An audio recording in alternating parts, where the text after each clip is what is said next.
Here we are. Welcome to another episode of Front of the Class, Real Stories from Real Educators. Our real educator today, Megan Philbrook. Megan, can you introduce us to the group and sharing how do you introduce yourself normally to other educators? So it could be things like, what do you teach? Where do you teach? How long you been doing it? What lights you up about it? Or any fun facts out there? So how do you introduce yourself to other educators? Hi, thank you. So first off, I am on my 12th year of teaching in the beautiful Granite State of New Hampshire. And I teach in a very small rural community of about 2,400 citizens. And I am the fifth through eighth grade social studies teacher, which means I am an absolute history nerd. That is a huge facet of who I am as an educator, my interests. And excitedly, I can add to my introduction that I am the newly named New Hampshire State Teacher of the Year for 2026.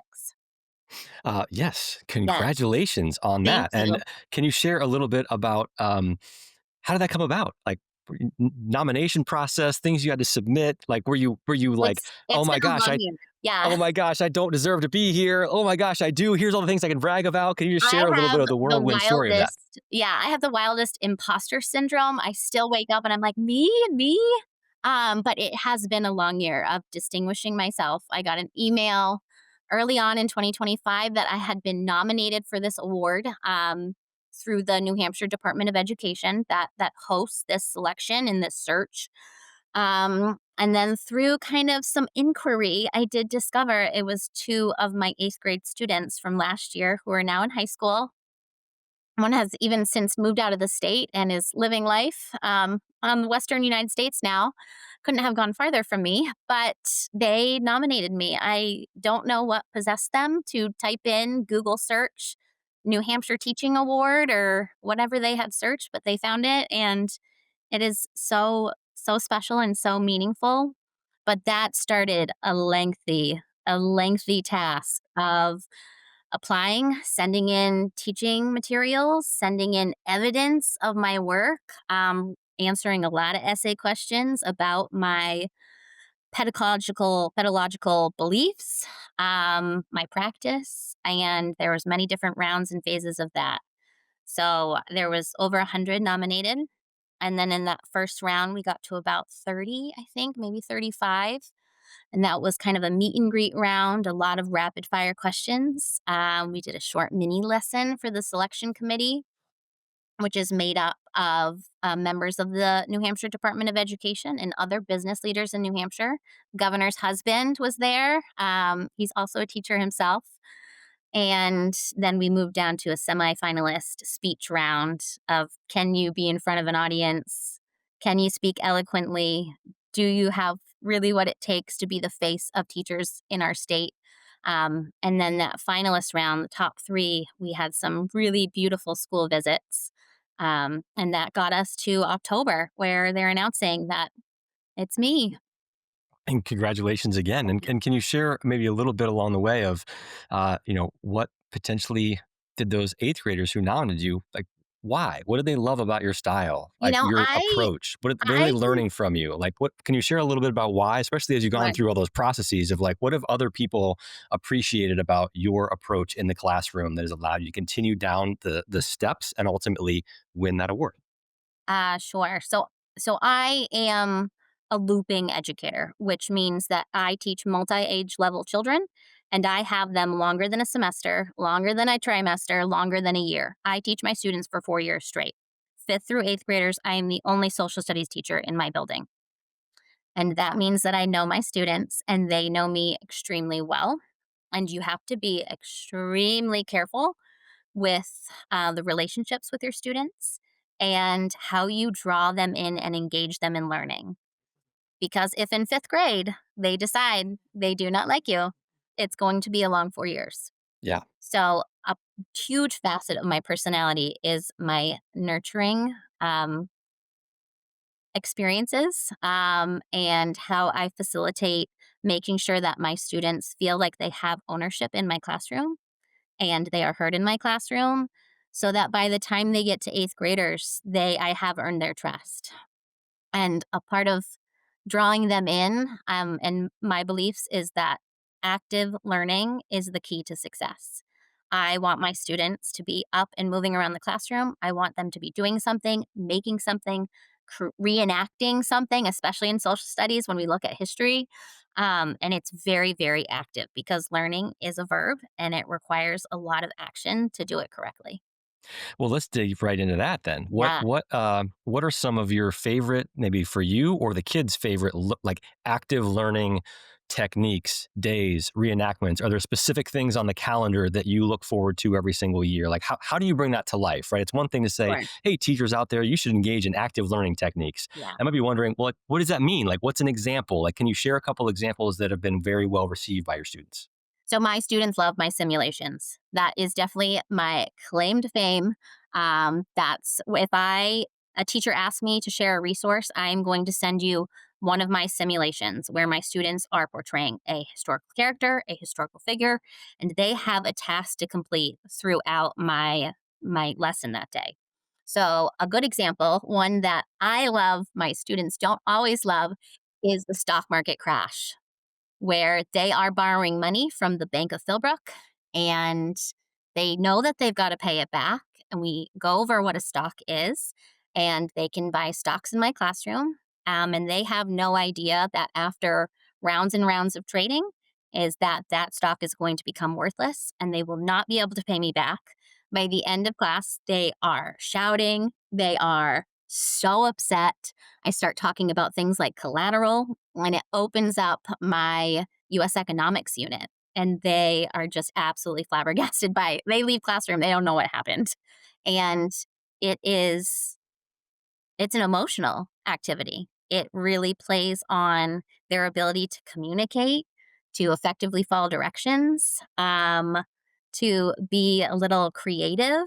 And when I can get them to simulate a moment in history when they don't already know the outcome, but they're going to figure out the outcome, that's probably one of their favorites. And mine too. And mine too. Yeah, and you mentioned, there's that day, right? If, again, even though it's a game, sometimes the games can feel a little bit real, or you're supposed to make it feel real, acting as if you're that part. How would you feel if, the stock that you just borrowed on the margin just went to zero and now you you have no way to pay this back? I guess how Yeah. do you translate those feelings of stress, or there's some anger, or there's some feelings of like what the heck just happened, into learning or teachable moments that open up your US economics class? Can you share that bridge? I could see how that day could be very engaging, right? How do you turn Well, that they engagement into leave. learning? I mean, I have an hour-long, period with each of my grade levels, and then they walk out, and then that's plenty of time, though, to dissect and for them to calm down.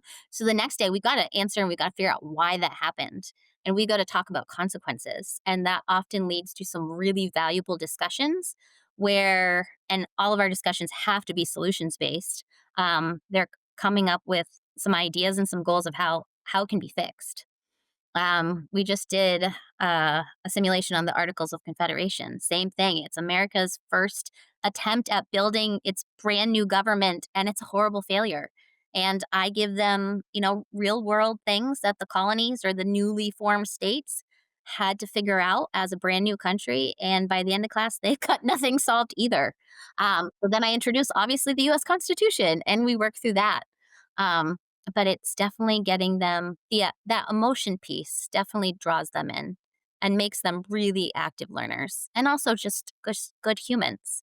We've got to practice these things before adulthood, communication, facing emotions, and it's safe to do it in my classroom. Yeah, it's also the experiential learning, the active learning. It's one thing to read in a book how the Articles of Confederation lasted, say, less than 10 years before it was replaced by the Constitution because of X or Y or Z reason. It's a Mhm. whole nother one to actually engage your kids and say, like, all right, you're North Carolina, you're South Yeah. Carolina, maybe you're Pennsylvania, you're Virginia, you're New York. Here's all the things that you want more of or want less of. Mhm.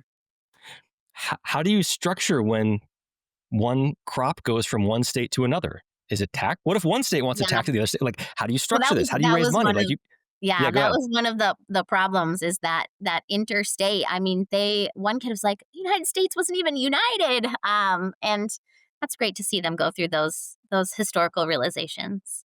Yeah, Um, and the only way to do it is to actually do it, right? yeah, Think through like how would this actually work? yeah. No, so that's definitely it's one of my funnest ways to be an active teacher. But I will admit, and I'm in year 12, so now my brain works this way when I go to design a lesson and I can backwards design some of these things. I was not teaching like this in years 1, 2, or 3. Absolutely not. It took me a while to figure out that this is the key to hitting some real good learning targets. And definitely practice makes perfect because I have had lessons where I thought I would attempt something like this and has absolutely blown up. I didn't reach my learning outcome, and that's okay too because I'm still learning as well. Yeah, and two questions on this. Where do these active learning techniques come from? Are they entirely from you? Are you getting your inspiration from a couple other places on socials where you're kind of, ooh, I'll do a little bit of what this person does? Where is this coming from? Where you're crafting these types of things? I never stop learning myself. I am big on socials. I follow a lot of great creators out there who are just completely inspired me, given me my own ideas. I spend a lot of time on Teachers Pay Teachers looking at and getting inspiration for what I'm going to then make myself. That's very helpful. And then I also just listen to what the kids are interested in. I have kids ask me all the time about certain conflicts, the Vietnam War, and then I think, can I make something about this? Or how can I simulate the draft? Or how do I make this more personalized to the interest of my students? Yeah. So it does take a lot. It's a lot of research phases, a lot of design phases. But that's probably one of my favorite things about teaching is that creative side of teaching. Yeah, and on that note, then, f- some schools, states, districts, private, public, there's more and less. There can be more or less autonomy or freedom in the ability for you to go kind of create your own lesson plans or how you want the year to progress. I guess can you share a little bit more about from an administrative standpoint or a bureaucratic standpoint, like do you have to go get approval for these things? Do you kind of have a little bit more free reign? Did you need to go earn trust in year 4 and now you have free reign? Can you share Yeah. a little bit about your autonomy to be able to go kind of create these types of lessons? Sure. So I strategically chose social studies when I was in college. It's not a tested subject. There's no standardized test in my state. I also just loved history, of course, but I knew that I was going to have some more freedoms. We do not have a Canvas social studies curriculum in the state of New Hampshire. There are products out there that are fantastic, but nothing in that regard is mandated in my state. I have my standards and I have my curriculum frameworks, and that is the guide for everything. And each of these more active learning experiences, it hits my standards naturally, and it just so happens to do so in a really magical, fun way. So I'm very lucky in the state of New Hampshire. And I give praise where it is due as well. Anytime I have a wacky idea, I am very supported by my administration to run with it, to apply for grants, to take them on fun field trips, and get really cool, neat teaching resources in my classroom and experiment and have fun with learning. And to use your words, if you have a wacky idea, you have the Yeah. freedom to go run with it. Any wacky ideas, maybe outside of the classroom, of things that you have taken kids on field trips on, and any that worked out Yeah. well, and also any that worked out so poorly that you're like, that was a wacky idea. I thought it might work, it didn't. I'm not going to do that one again. So, any successes, or maybe even some failures that led to future successes on these field Sure, trips? sure. So I teach in rural New Hampshire now, but I have not always. My first teaching job outside of college was in our largest city in New Hampshire, that of Manchester, where there are ordinances against livestock. And so my wacky idea, my first year of teaching, was to incubate and hatch chicks. And tie it into like subsistence farming. And that was some standards that I had. And so I met a local farmer. I picked up what I thought, what they said were fertilized eggs, and some were, and some were not. And the incubation period is 21 days if you know anything about chickens. And at day 21, I did not have, I had 3 chicks. And it was a good like life moment of sometimes this life cycle does not work out. And we obviously tied it into science as well, but it was hard to see them be so excited for something and not much happened. And the chicks that we had stayed in school for a little bit on a little chickmobile. But there was personal failure in that for me. Mm. Um, that I just felt like this is a fun idea and I want to run with it, and it didn't really turn into what I thought it could be. But that's still okay as well. Yeah. And any favorite, maybe especially getting kids outside of the classroom, Manchester, where you are now, any favorite field trips outside the classroom that you were able to do that maybe became fan favorites, or maybe you've repeated because it just seemed like it was such a great experience for everybody? I've been on all the trips. Obviously, the Washington, D.C. experience is pretty quintessential eighth grader in the United States of America, especially on the East Coast. That is always so fun. That's a meaningful trip. But in rural New Hampshire, where I work, um, we go up into Maine and do their eighth grade class trip in Maine. And on the first year of this trip which was kind of like our post COVID year, we had been doing New York City, but we couldn't do that in the pandemic. We went into the woods and we just thought it would be a great idea to take them on a whale watch in the Atlantic Ocean.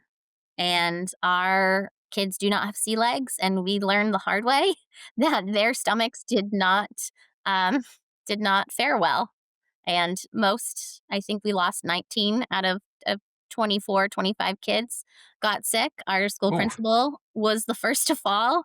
And that was another one where what were we thinking? But since we still take them out in the water still, we love this trip, but we just take them a little close to the coastline and they're fine on a little harbor cruise. there you go. So Mm. even when it seems like, oh, that one didn't work quite as well, you still do the trip. You just Yeah, tweak it a little bit, absolutely. tweak it a little bit, so Absolutely. there's a little bit less seasickness. Yeah. If there was a teacher out there who's like, this sounds good, I want to do more field trips. I've always wanted to. I want to do more active learning. I'm just not sure where to start. I'm not the most creative person, or I'm looking for like a process or a playbook I can go follow. Where might you point a teacher who might be thinking about something like that right now? Like you mentioned a couple socials that you follow. You mentioned a couple teachers pay teachers. Where specifically, and maybe you have some place where you'd point people of like, oh, here, I detail what I did here, here, and here. Like, where might you point someone who's like, that sounds good. I want to do something. I'm just not sure exactly what to go do next. Where would you point that person? I'm glad that you asked this because I think that these opportunities to make learning magical are the reason why kids love coming to school. And so, more incorporation and extending learning opportunities, maybe beyond the standard, is going to get kids really engaged. And that's always been my goal. I started out with a lot of Google searches, just a simple teaching kit New Hampshire, uh, just asking for ideas on social media. I search and scroll a lot of hashtags. Immersive learning, that's a great one, especially on Instagram. I find so many things just scrolling hashtags, and that's simple to do in your spare moments. I think that as educators, we are always curious and we always want to be educated ourselves. And so I think a part of our professional development has to be a lot of seeking and figuring out what is out there. And the best way to my only it's not great advice, but it's what I do constantly is just a simple Google search. There are an abundance of resources in the state of New Hampshire. We just have to figure out what they are. For me, so many of our local museums, department agencies have teaching kits that teachers can pick up and bring back materials to their school and utilize with their students for a grace checkout period. And it allows students to have access to a really neat object. Our local telephone museum comes and does the neatest presentations with some of the oldest phones in phone history. And teachers just got to figure out what this stuff is and where it is and how to get it because I promise you it's there. Perfect, thank you. So a lot of self search, and you're just on a mission, and you're going to go find it through hashtag search, Google search, immersive learning, active learning techniques, Instagram, wherever it is. You're just out searching, and you're proactively spending that time until you find something that Yeah. you're like, I'm going to go do that. Yeah. Always. Always. I think that teachers need to be opportunistic at this point.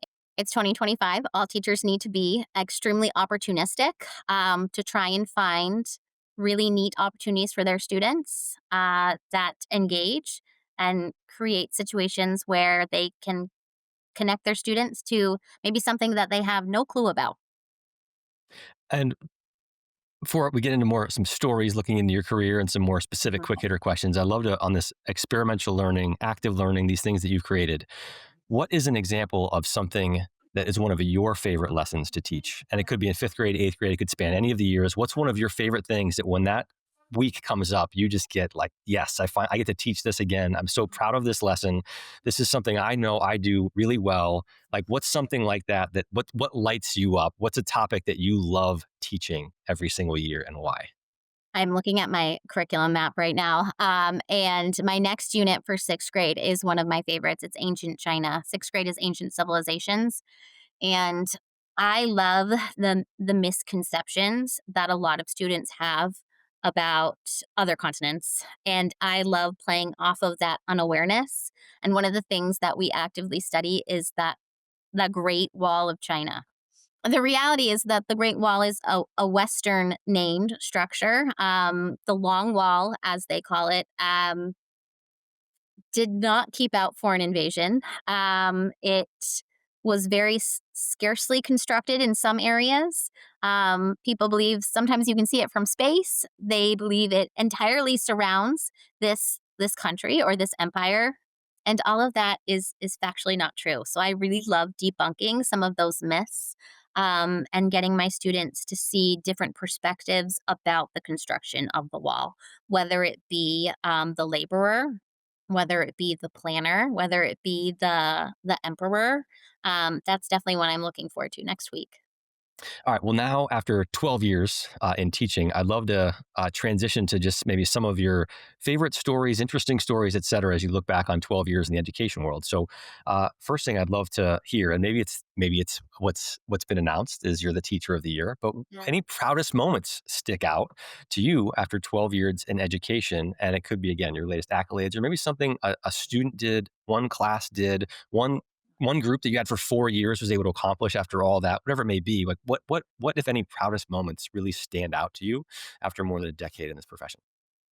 I think the school day every single year that always really hits hard and is standout of the whole year is that eighth grade graduation, especially in my school. After having a group of kids for 3 4 years and they're leaving us, that is probably a moment that is just as like proud feeling inducing as being New Hampshire Teacher of the Year, because it's 4 years of my life that I have dedicated to get them ready for high school and really adulthood. As you think about it, they're in those critical years.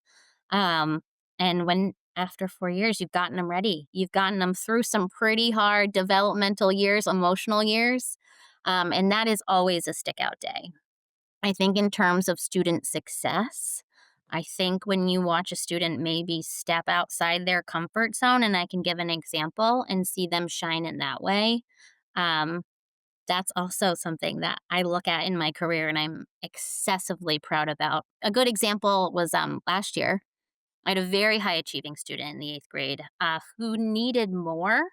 And I think all of these opportunities and resources is sometimes the more. Um, and I said, "Hey, look, I really wanna enter you in this contest."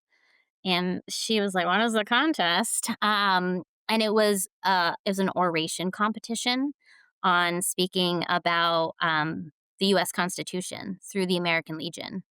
And I had never gotten a kid in the past who I could convince to do this. I've always wanted to enter because I wanted to help to prepare a student with this level of knowledge for this type of experience. They've got to speak for 3 to 5 minutes, no note cards about anything, their thoughts on the US Constitution, and then they rapid fire get a random amendment that they've got to speak then for an additional 2 to 3 minutes about that amendment, and it's intense, and she thought about it and she said yes.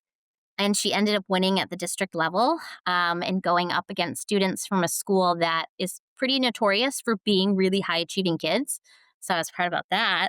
And then when she went on to the state level, she wound up with the runners up. But that was like just to hear her talk and talk and talk about something so important and so valuable was really, really, really proud. And especially as we get to, the 250th birthday of our nation, just kind of seeing that preservation of our founding ideals in, 14-year-old was just, and other 14-year-olds at the competition, it really did renew my vigor towards kind of the importance of what we're doing in schools, especially with my content, at least. Yeah. Thank you for sharing that. And on another note, it's not always proudest moments. It's not always highs. There's some lows. Yeah, Uh, any tough moments, tough times that you're able to share that maybe had you thinking, "Oh my gosh, am I really in the right place? Am I really cut out for this? Like, is this really what I want to do?" Or maybe just just a tough moment, tough day, tough year, and ultimately, how do you bounce back? Like, because guess what? The next day is coming, and those 12, 13, 14 year olds expect you to be on yeah, again. So, can you share any tough moments, and then how do you bounce back and flip the switch and be on again the next day? sure. That is probably a lot of things come to mind, which is kind of sad. But I know that our small towns are very, very conscientious about the dollar amount for schools. I'm in a public school, and so we are local taxpayer funded. And I think I'm always really, really nervous around annual meeting in March when the taxpayers come together and they decide what the bill is going to be, as is their constitutional right, as is our honor and our duty as citizens. But I am always so nervous about how that's going to play out. And I'm very, very lucky to work in a very supportive community. The hoopla around me being New Hampshire Teacher of the Year, so much support. Everyone is so proud, but it's not without some criticisms because when it comes down to it, and I, as a taxpayer myself in the one town over where I live, it matters. And so I am always nervous. I'm always present at our school board meetings every year at this big one, and I just listen and take it all in, and I take the feedback and I take the criticisms, and I hope I can apply it. But I always sometimes feel a little underappreciated after those meetings because it's hard. It's hard, and I will reiterate again, I am in a town that supports teachers. I am able to do so much because my students have amazing parents, and if I call them, they answer. If I email, they respond. If I need something, for the most part, they will provide it. But it is hard. That sometimes gets me. And I know for my coworkers too. Yeah, and kind of similar to this note, but you mentioned just right, like every March, there's votes, and it is taxpayer funded local community dollars. So there's some Yeah. sense of like, hey, how are our kids getting better as a result of all this money that we're putting in the Yeah. school system? Which on some level is a fair question, right? If Yeah. I'm gonna spend money, there's some sense Mhm. of like, well, what am I getting for What's this, the right? output? Yeah. Um, and on a similar note, like how do you handle something like that? Maybe even just with your classes of how do you get on the same page with your students and your parents, especially in this environment where it's so rural, it's so local, there's so Yeah. much more community at this than maybe a very large system. Like, how do you kind of get on the same page with the students and the parents at the beginning of a school year or the beginning of a 3 or 4 year run with those kids of what are they going to expect from your classes? Why are they better off from your classes? Why are their taxpayer dollar, their hard-earned money that's going to you teach their kids? Why are they better off for it? How do you approach those conversations or have those conversations to, I don't know, for lack of a better concept, of like sell, you know, We do have to your sell ability, yeah, education. yeah, your Yeah, your we ability to do. go improve their kids' education, their kids' lives. That is a really good way of phrasing it, and it is marketing. It is public relations. It is about being very, very transparent with what we are doing in our schools.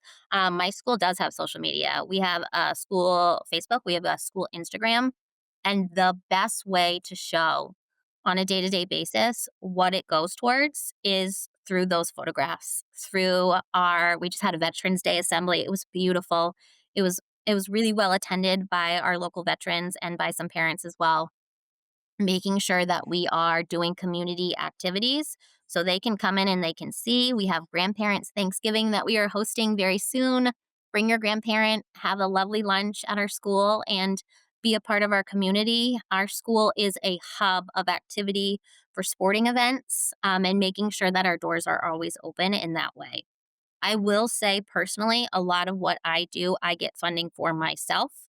I am busy writing grants. I am busy trying to get funding for field trips, because I don't want the things that I want to do to be the reason why a teacher gets cut because our town is paying for my things.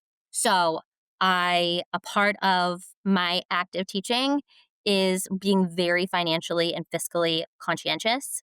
And I have had a lot of luck, luckily and thankfully, in getting donations. Donors choose projects funded. Uh, Teachers we are creative and we are resourceful. So, um, if I hear that the town can't afford it this year, I'm still going to provide it, and I'm going to figure out a way to do it.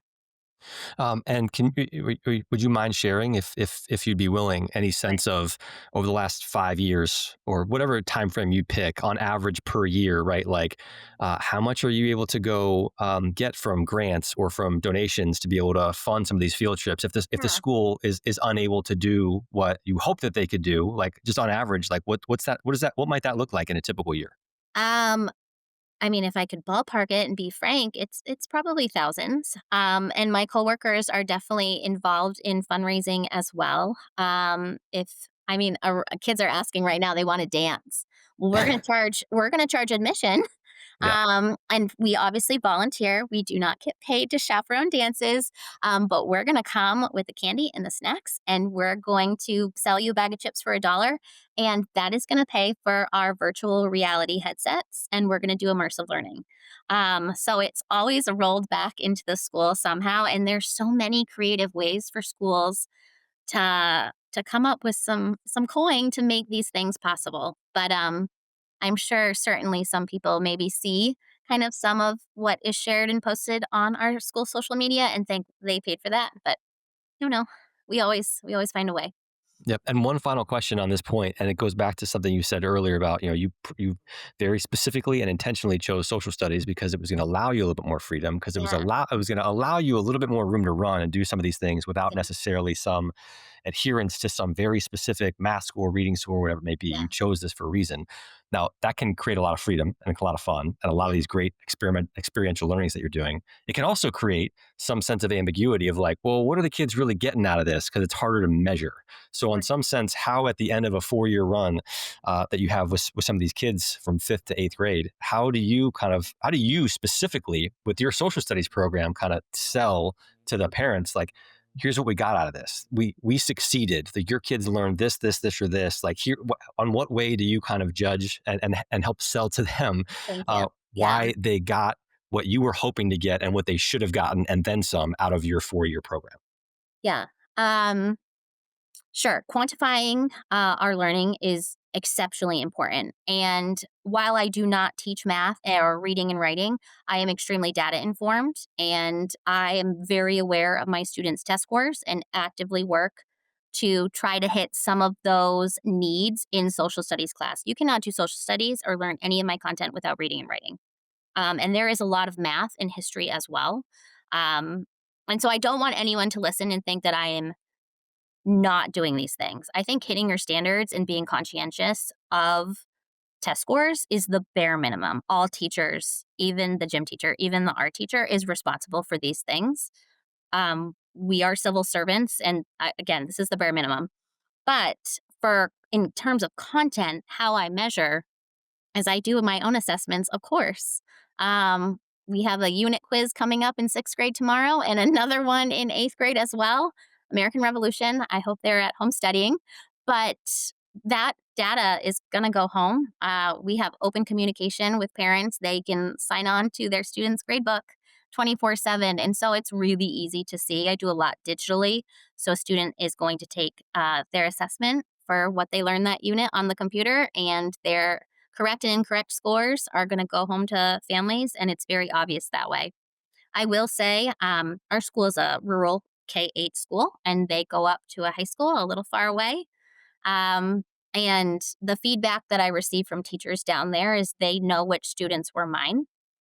And I got that last night, even by talking to a few of them. And that feedback is unmatched. That is so important because our students meet up with high schoolers from other towns when they get to high school. So to say they know who Mrs. Philbrook's student was, I must be doing something right. And obviously, it has worked out quite well. I am very proud to be New Hampshire State Teacher of the Year as a social studies educator. Yeah, it's working. I think. I hope.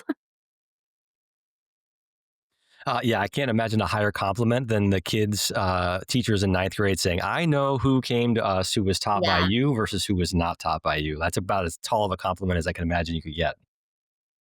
A couple more rapid fire, quick hitter questions as we get close to wrapping up here. But uh, curious, your classroom and your school's approach, phones, smartwatches, etc. A yes or no in class? Like, what's the story there? No. And so we have a brand new for the state of New Hampshire, per our governor signed a bell to bell soundful ban that happened, I believe, in August. And they did a beautiful media release of what that would look like. And all schools had to get on board as fast as possible. No usage, bell to bell.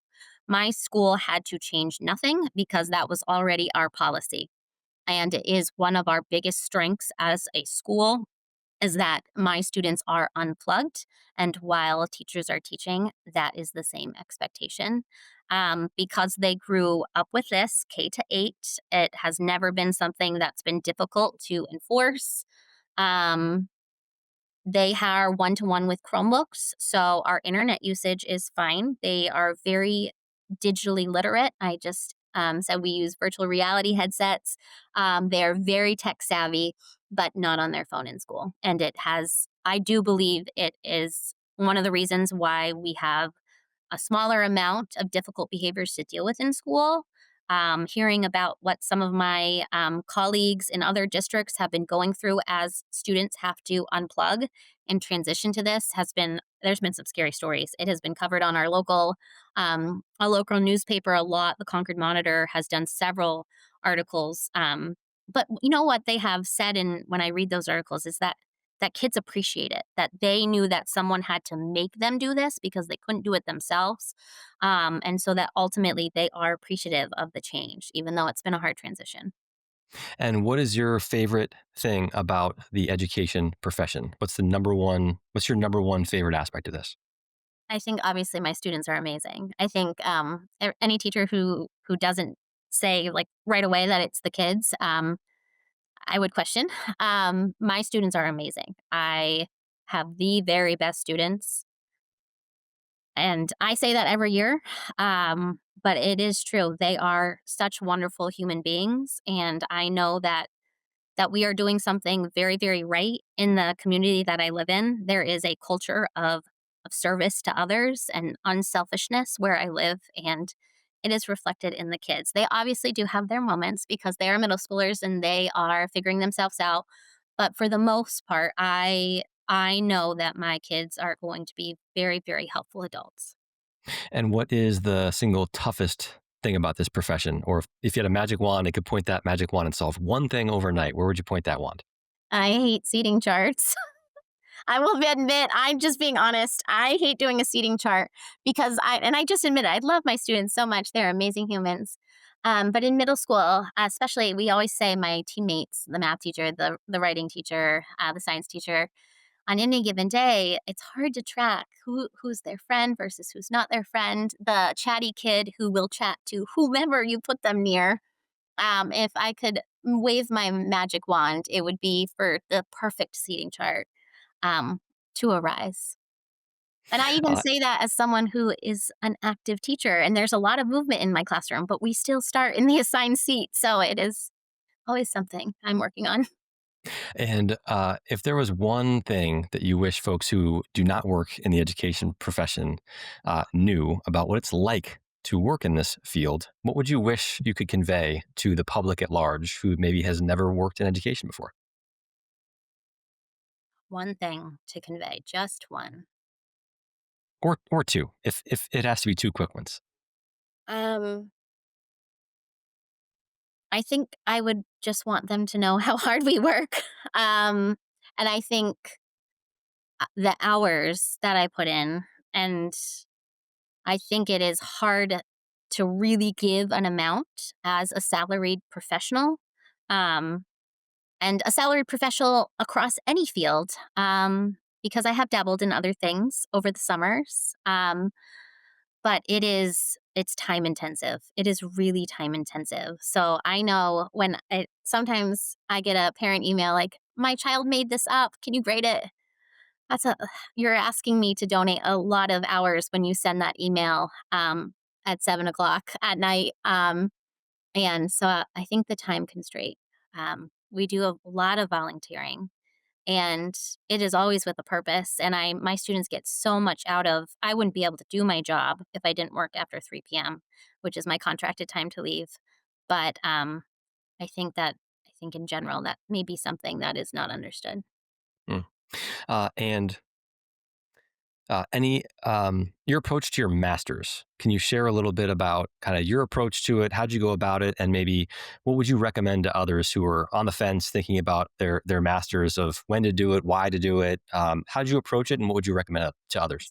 So I do not yet have my master's in education, and I'm a learner how I teach, Hmm. and I'm very, very hands-on. And so I will receive my master's. That is in the 10-year plan. I have young children, and I will be furthering maybe even beyond that to reach some of my long-term goals. But I knew that I was not going to spend any more money on education until I really got to what I knew my needs were in the classroom, my strengths were in the classroom, and maybe where I want to go, because I do know that at some point I think my leadership skills and my practices on a larger scale would translate into being a principal, an administrator, and I think I know once I get that master's, um, I'll want to dive right in. So, and I'm not ready to leave the classroom. So, and I think it's in the 10-year plan. 10 years.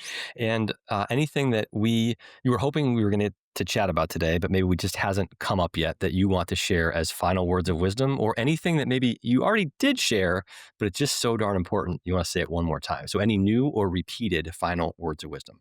Sure. My personal mantra is make learning magical. When I design a lesson, when I think about a new project that I want to take on, or maybe a grant that I'm applying for to get a field trip covered, at the root of my core educational beliefs is that I want our students to have magical experiences in school and opportunities that tie in their interests, but maybe push them a little bit. And I think if we always keep kind of that goal in mind of that preservation of childhood with really high expectations and some fun ways to meet those expectations, we've got a formula for some success.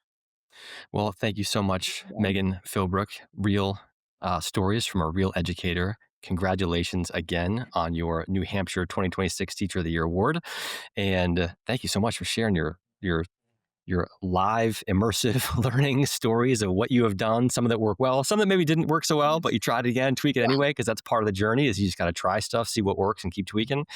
So thank you. From what it sounds like, your students are lucky to have you leading the helm, and best of luck for the rest of this school year with all those live immersion learning techniques that Thank you. your students are lucky enough to have you lead through them. So thank you very much. Appreciate you.